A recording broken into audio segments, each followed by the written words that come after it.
कई चीज़ें हैं जो मैं हर सेमिनार में रिपीट करता हूँ, उसमें से एक ये है कि स्टूडेंट, भिखारी और सन्यासी की कोई इज्जत होती नहीं। कि तुम लोग जो अपनी इज्जत बचाने की कोशिश करते हो, अपने स्कूल में किसी कारणवश पकड़े गए, कार्रवाई हुई हमारे ऊपर, तो मेरी माताजी ने कहा घर में कि कुल का नाम खराब कर रहा। तो मेरे पिताजी ने बड़ा अच्छा जवाब दिया, बोले कौन सा मुगल कुल है कि हमारे कुल का भारत में बड़ा नाम। बोले कोई बात नहीं बेटा, जाओ, तुम हो गई गलती तो कोई बात नहीं। स्टूडेंट, तुम जहाँ भी सीखने जाओगे ये सब कॉन्सेप्ट लेके, मैं तो क्लास में देखता हूँ 500 लड़के 600 लड़के बैठे होते हैं, सवाल ही नहीं करते, एक दूसरे का चेहरा देखते हैं। जब तुमको तुम्हारी एजुकेशन इतनी हिम्मत नहीं दे पाई कि तुम भीड़ में खड़े होकर प्रश्न कर सको, तो वो एजुकेशन तुम्हारी जिंदगी को कैसे बदल सकती है? अगर तुम पढ़े लिखे हो, शिक्षित हो और तुम सवाल नहीं कर सकते, भाई तुम सवाल, यहां इतने सारे लोग बैठे, अगर तुम कोई क्वेश्चन पूछते हो और लोग हंसते हैं, क्या फर्क पड़ता है? लोग सिर्फ मुर्दों पे नहीं हंसते। तुम अगर जिंदा हो, तुम जिंदा हो तो लोग तुम पर हंसेंगे। तो एजुकेशन कम से कम इतनी तो क्षमता दे कि मैं पूछूंगा हाथ उठा के। कितने लोग आते हैं कोचिंग करने, वो कोचिंग से वापस चले आते हैं, वो अपने डाउट्स पूछते ही नहीं क्लास में, टीचर से मिलने ही नहीं जाते। और दुनिया में राइज करने का सबसे अच्छा साधन है बेइज्जती। जो तुम मोटिवेशन ढूंढते हो ना, वो इसीलिए ढूंढते हो क्योंकि तुम्हारी बेइज्जती नहीं होती। जिसकी बेइज्जती होने लगेगी ना, उसके अंदर आग लग जाएगी कि तुमको दिखाएंगे अब, और तुम उसी चीज से डरते हो। भाई तुम क्लास में टीचर पढ़ा रहा है, तुमने कोई सवाल किया, टीचर ने डांट के बिठा दिया, बदतमीज कहेंगे, बच्चों जैसे सवाल करो, भगा देंगे क्लास। पूरी क्लास हंसने लगी। कितनी आग लगी अंदर कि मास्टर आईएएस बनेंगे, बंद कराएंगे तुमको, कुछ भी हो जाए। तभी तो पढ़ोगे। या तो आप हंस हंस के लड़ोगे या रो रो के लड़ोगे। जीवन मतलब युद्ध। दो लोगों के जीवन में कोई लड़ाई नहीं है। एक चपरासी के जीवन में, चपरासी, कुछ लोग मुझसे कहते हैं मुझे चैलेंजेस नहीं चाहिए लाइफ में। बहुत अच्छा, चपरासी बन जाओ। चपरासी का काम क्या है? साहब के ऑफिस के बाहर बैठा हुआ है, जो भी मिलने आया मीटिंग करा दी, वरना बैठे हुए, क्या फर्क पड़ता है?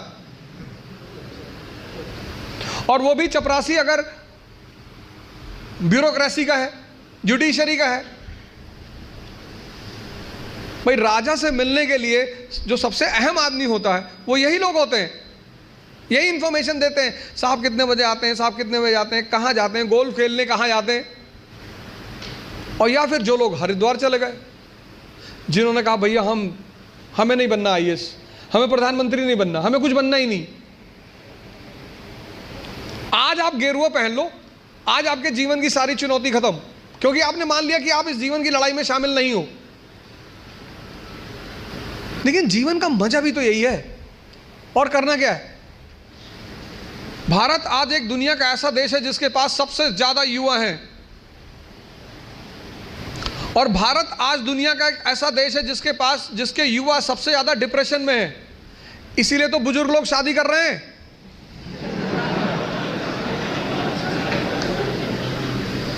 अरे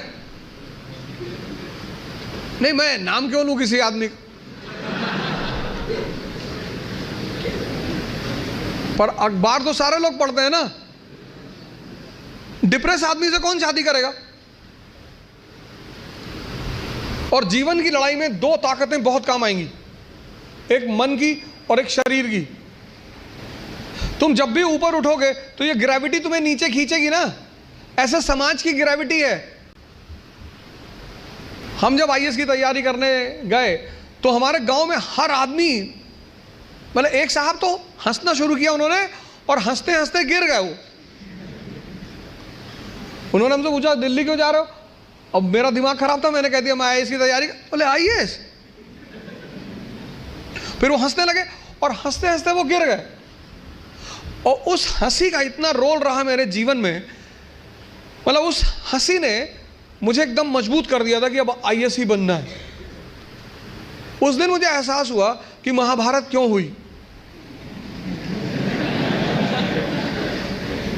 आपको कोई डांट दे उतना बुरा नहीं लगता, आपको कोई भगा दे बुरा नहीं लगता, जब लोग हंसते हैं ना तब बहुत दर्द होता है।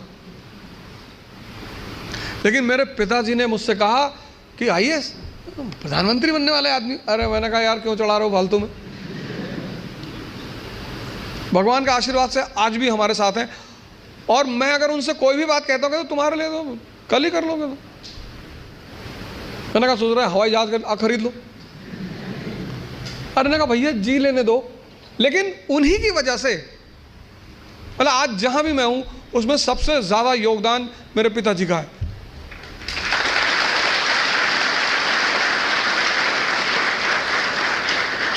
और वो योगदान क्या है सबसे बड़ा, उन्होंने मुझे कभी निराश नहीं किया। हमेशा हर चीज में, अरे तुमसे क्यों नहीं होगा, तुम ही करोगे। मैं जब सेमिनार लेने निकलता हूं तो आमतौर पर उनसे बात कर लेता हूं। कोई भी मैच हो तो जब मैच खेलने आप उतरते हो ग्राउंड पे तो हर मैच में एक फीलिंग तो रहती ही है। मैं उनसे बोलता हूं कि यार सेमिनार है, हाँ ठीक है तुम जाओ, तुम एक दिन यूएन में भी बोलोगे। और वो चीज इतनी उत्साहित कर देती है। तो मैं सब लोगों से यहां रिक्वेस्ट करूंगा कि आप योग और ध्यान से जरूर जुड़ें। ध्यान किसी धर्म का नहीं है, उस ध्यान पर किसी धर्म विशेष की मोनोपोली नहीं है। ध्यान का सीधा सा मतलब है अपने मन को समझना। आप में से बहुत सारे लोग हैं जो 10 घंटा पढ़ना चाहते हैं लेकिन ये पढ़ने ही नहीं देता होगा। तुम्हारी जीत किस पर निर्भर करती है?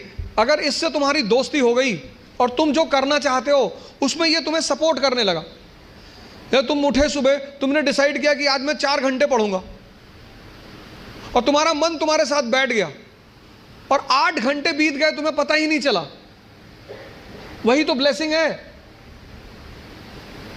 और तुमने टारगेट बनाया कि 6 घंटे पढ़ूंगा और 60 मिनट बाद तुम चाय पी रहे हो बाहर खड़े हो गए,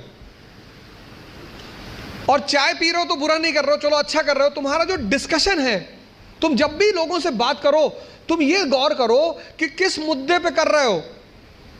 सुष्मिता सेन शादी कर रही हैं, तुम्हारा चाय पीना भी बुरा नहीं है, तुम्हारा डिस्कशन करना भी बुरा नहीं है। बुरा है तुम्हारा मुद्दा। चलो बाहर निकल ही आए, बात कर रहे हो कोई बात नहीं, तो किसी ऐसे मुद्दे को उठाओ जिससे, और डिबेट का मतलब झगड़ा नहीं, डिबेट का मतलब एक्सचेंज ऑफ इंफॉर्मेशन। पूरी जिंदगी तुम ये कभी नहीं कह पाओगे कि अब मुझे सब कुछ आता है, और जिस दिन तुमने ये कह दिया किसी मेंटल हॉस्पिटल जरूर चले जाना। अपने आप को ताकतवर बनाओ, फिजिकली और मेंटली, क्योंकि यही ताकत तुम्हारा उत्साह बनेगी। पीवीआर की टिकट लेनी है, लाइन में खड़े हो तुम, और तुम्हारी हाइट है 6 फीट और वेट है 250 kg, तो तुम लाइन में कभी नहीं जाओगे। ताकत है ना शरीर में, उत्साहित हो तुम, लाइन के आगे चले गए। तुमको पता कि अगर कोई झगड़ा करेगा सबको मारेंगे। मुझसे लोग पूछते हैं उत्साह कहां से आता है? शक्ति से। ये जो एंथुजियाज्म है, ये जो कॉन्फिडेंस है, ये ताकत का खेल है। अपनी पढ़ाई के साथ जिस चीज को तुम निगलेक्ट करते हो, जो निगलेक्ट करते हो, तुम उस पर ध्यान ही नहीं देते, वो चीज है तुम्हारी पर्सनैलिटी। पढ़ाई के साथ साथ जो इक्वली इंपॉर्टेंट चीज है वो है पर्सनैलिटी, तुम्हारी साइकोलॉजी, तुम्हारा सोचने का तरीका,